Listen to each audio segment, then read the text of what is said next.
Sometimes when you're starting a journey, it can seem impossible to see a finish line. But in the words of Michelangelo, I saw the angel in the marble and carved until I set her free. It's been a journey, you guys. 8 years, endless tears, money, work, and conquered fears. What was once a prison is now my temple. Hi guys, it's Maya here, and I'm back at you again with another YouTube video.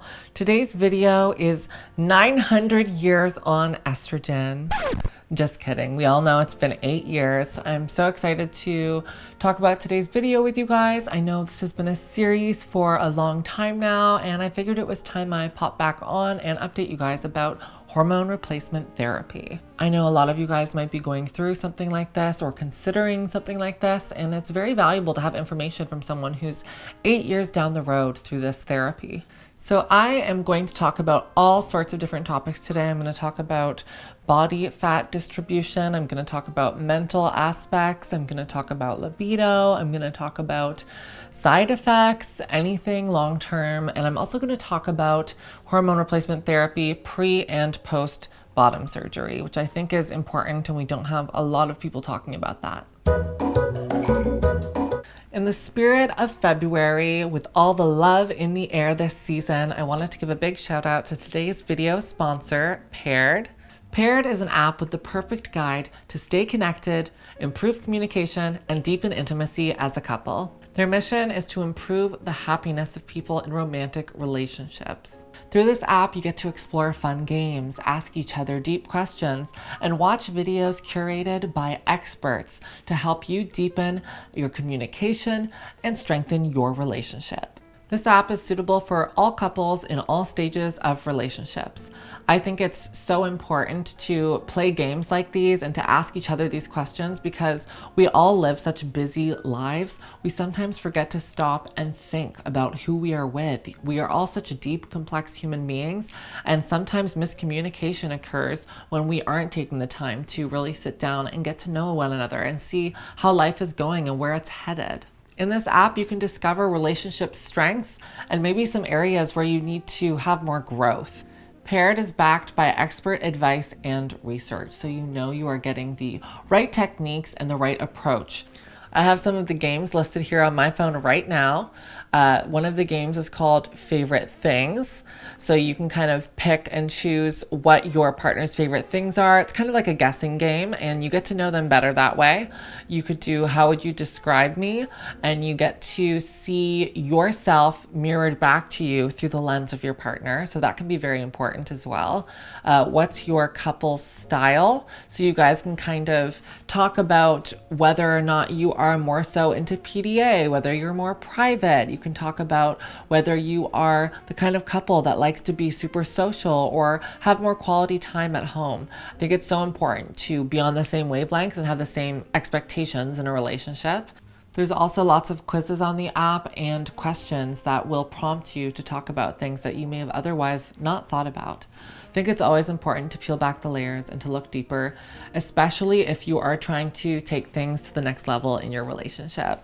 Click the link in my description box down below to get 25% off Paired Premium so you can deepen your connection with your partner today. So if you've been following along with this series, you know that I started hormone replacement therapy as a trans woman back in January of 2015. It was either January or February, and I began hormone blockers. Essentially, hormone blockers, the ones that I started taking, they cut off the brain's signal to your secondary sex organs to produce testosterone, in my case. And it also works to stop the production of estrogen as well. And that was Lupron Depot. It's often used to delay puberty in children. So that was something that I started on initially, but then I converted to spironolactone and estradiol.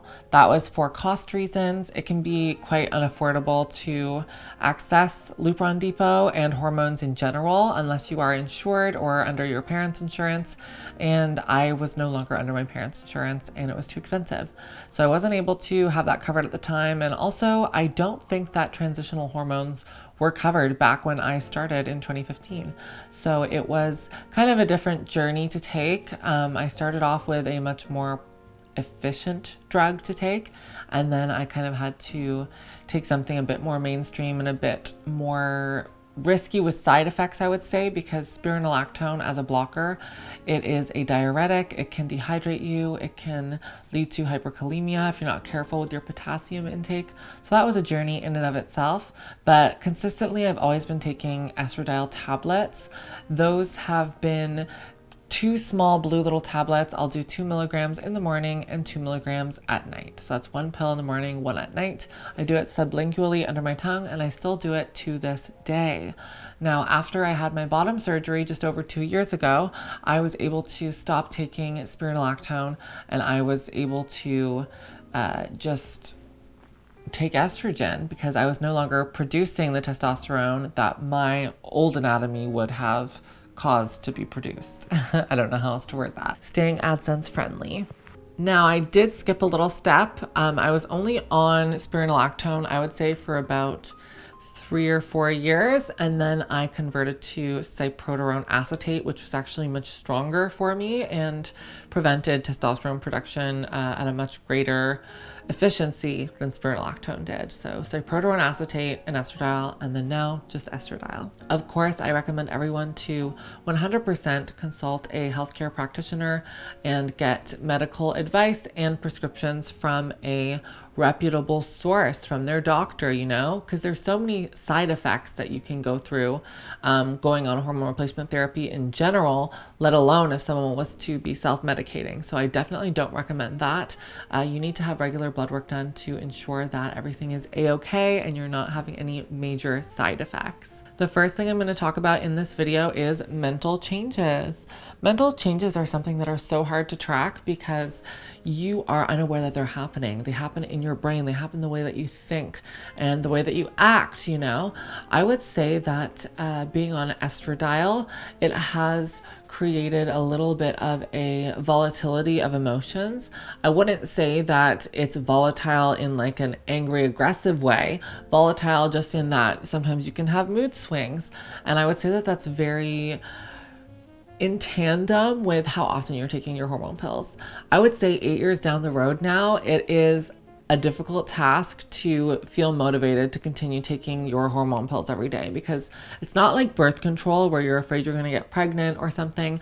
It's something that has long-term effects that you ultimately want, but in the short term, you don't always see the negative side effects of not taking it, right? And so keeping that motivation 8 years down the road is kind of difficult. And I'm just going to be honest. You can say that we're so privileged and that you can't believe we're not taking our hormone pills every day, but that's normally coming from the perspective of someone who, let's be honest, has barely started their transition or cannot access hormone pills, and then they have this kind of jealousy and anger towards people who are not as proactive at taking their medication, which they wish that they could have. So the reality of the fact is that I believe anyone who this far down the transition line is still taking hormone pills, they would all kind of lose motivation. Pretty much every trans woman I know does not take her hormone pills 100% on the dot, regular, every single day, every single time. You know, it's one of those things where I feel like you just mentally don't have the capacity to stay in check with that. I will say I do take it majority of the time because there are side effects now that I am off of having regular testosterone in my body since my bottom surgery.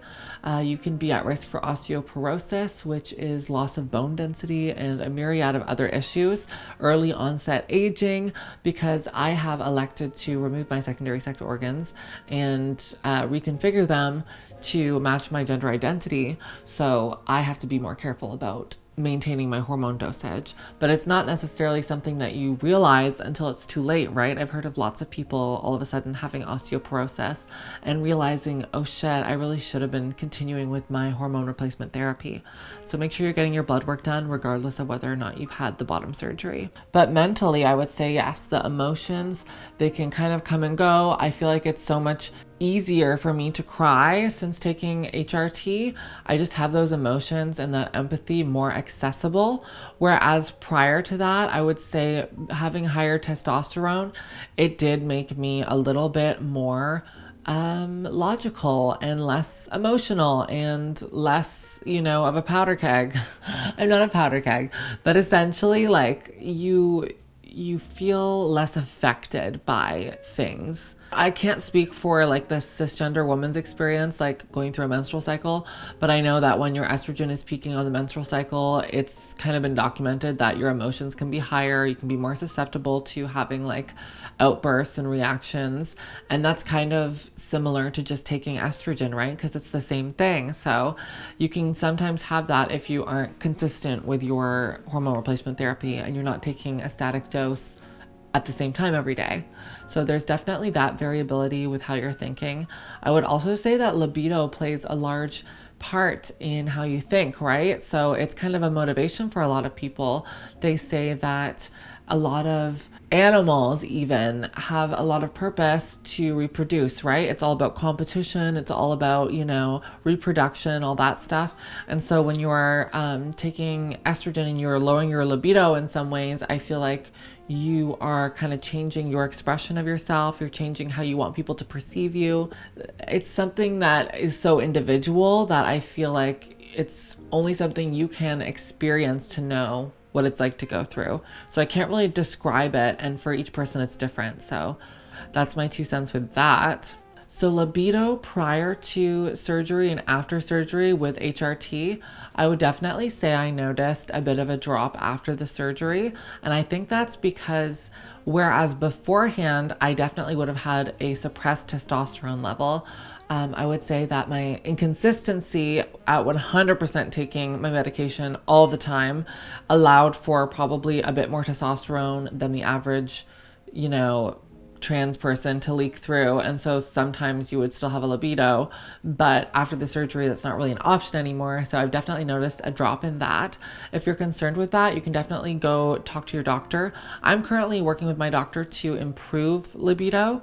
I recently had my blood work done and we're going to assess my hormone levels again and see if I would like to microdose testosterone, because even females have small levels of testosterone in their system and it peaks throughout their cycle as well, which encourages libido and reproduction. And I feel like it's a healthy part of being an adult, so trying to maintain that and also maintain dignity with a healthy sex life. So that's something that is really important. And I think that trans people don't always advocate for themselves enough on that, like a lot of people say, well, we're respecting you and your gender and that should be good enough for you. But the reality is, like, we deserve healthcare like everyone else. If any other woman was having difficulties with libido and a fulfilling sex life, then her doctor would help them, and we deserve the same, right? So that's kind of what I'm doing right now. Just kind of looking into the option of microdosing testosterone. I still have a libido, but it is much more suppressed, and especially much more suppressed from when I was even a teenager, right? When all your hormones are going crazy. Now, the next topic I'm talking about is body composition. People want to know, they want to hear how much you can change, and they want to be inspired. But I'm going to keep it real because there's a lot of fakers out there, People want to say that their feet shrunk, their shoulders shrunk, their voice raised, their entire body composition changed. It's not real. It's not true. Estrogen does do some pretty amazing things. It softens your muscle tissue because your body no longer creates as much muscle. It's just a known fact with testosterone that you will be more toned, you'll have more body hair, it'll be more coarser. It affects your body in that way. You can see that even with female to male transitioners. So once you take estrogen, I noticed personally that my fat redistribution changed. I got a bit more fat on my legs, a bit more fat on my arms, like all that stuff. And it's a bit more difficult to maintain a toned physique. So I go to the gym, I run, I do all that. It's a little bit more difficult. It's the same as when you take your dog to the vet and you get him neutered. You're told not to feed him as much and that he will be more susceptible to gaining weight and have a slower metabolism. So it's kind of the same for us, I would say. But as long as you're maintaining physical activity and eating healthy, it's not going to be an issue. I gained a lot of weight after my bottom surgery because I was bedridden, because I was dealing with the mental aspects of that surgery and going through turmoil with that and trying to just heal and focus on healing. And I was bedridden and eating unhealthy. So I gained a lot of weight, but I was able to lose it over for the course of a year and a half. And so know that being on hormone replacement therapy isn't just going to outright cause you to gain weight. The main factors are always going to be what you're eating and how much you're exercising. Obviously, people always want to ask me, like, did your breasts grow completely naturally on estrogen? And the answer is no. I did not notice a lot of breast growth. I've heard of trans women recommending progesterone, but I can't speak to that experience. They said that it's helped them gain breast tissue. However, for me, I wasn't willing to continue adding even more to my regimen of pills, so I just decided to undergo a breast augmentation. I had already been transitioned for about, I want to say 4 or 5 years. When I decided to do the breast augmentation, I knew that the estrogen that I was taking wasn't yielding the results I wanted. So that's what I did in order to improve that area of my body for my dysphoria. And I would say that the main areas of fat redistribution that I noticed that were positive were to the booty and to the thighs. Women in my family are typically a bit more pear-shaped, so that probably helped a little bit with my body recomposition once I started taking estrogen. However, I will say I still have broader shoulders, I still have narrower hips, but the fat tissue around the skeleton has changed. You're not going to have a changed skeleton. My feet are the same size, you know, like all that stuff. And my voice has not gotten higher or anything like that. This is just from practicing and training my voice over time, just on my own. I don't have like a specific routine to recommend for voice training. I just kind of did it myself. One of the biggest body fat recompositions I noticed was in my face. I started to gain more volume in my cheeks, and it really changed things for me. Before, I had a longer face and it was more gaunt. Mind you, I have lost some weight, so it's a little bit more sculpted looking lately. But I noticed the change in the face, which was really important to me. Overall, my verdict is that I'm thankful to be on HRT, but I do find it a little bit annoying. There is a lot of side effects to contemplate, whether that's like emotional side effects or side effects relating to your health, because you are at risk for blood clots, you are at risk for a low to non-existent sex drive. There's a lot of things to think about and consider when you're going on HRT, and I definitely don't want people to take it lightly. One of the main scary side effects is infertility. So if you're considering having children in the future, or even if you aren't, but you want the option, I definitely recommend banking, because so many people are unable to bank after going on hormone therapy, even for a couple of years. You can look at one of the most popular internet personas, Gigi Gorgeous, who has made multiple videos on trying to bank post HRT and failing to have anything viable. So it's something to consider. You never know in the future if you'd want to have children, so definitely consider that. I will say that some of the things I've noticed with HRT, especially after my bottom surgery, is that I've reverted to a state of being that reminds me of childhood in terms of my hair feels as though it's thinned a bit. When I went through male puberty, it was a lot curlier and thicker and just more voluminous, I guess is the word, voluminous. And it's kind of thinned out a bit, and it reminds me more of the texture and the vibe of what my hair was like pre-puberty. It also seems to have lightened a little bit. I used to have darker eyebrows, and they've kind of lightened. As well, I was very much suffering from some kind of skin condition as a kid. It was either psoriasis or eczema or something, and it would appear around my eyes and certain specific spots on my body, patches of dry, scaly skin. And when I went through male puberty, the testosterone caused more oil secretion, and it completely resolved all of those issues, which I was kind of thankful for. But then I noticed on HRT after my bottom surgery, those issues started to pop up again, and I started to have the dry skin around my eyes, just like when I was a kid. So that was an interesting thing to notice for me. Kind of strange, right? So not everything is always going to be positive. I think it's one of those things where, I don't know about you guys, but I always heard from my girlfriends growing up and whatever, and even to this day, like, guys have such beautiful lashes and such thick, luscious hair. And it kind of is true, because when I was going through regular puberty and having testosterone through my system, I felt like my eyelashes were longer and thicker, my hair was thicker, and those are things that I kind of miss a little bit, you know? But I am going to be taking biotin and trying some routines to thicken my hair again and try to have all those vitamins and nutrients. So I'll update you guys on that if something starts working out. But for sure, things have kind of reverted for me to pre-puberty, which is for the most part good, to be honest. Thank you guys so much for watching this video today and for coming with me on this journey. It really has been 8 years together. So I thank you guys so much for supporting me. And if you have any more questions about hormone replacement therapy, you can leave them down below and either I will answer them or someone else in our community who's had the experience will answer them. And I will see you guys soon. Don't forget to click the link in my description box down below for 25% off Paired Premium so you can deepen your relationship with your partner. See you soon, guys. Bye.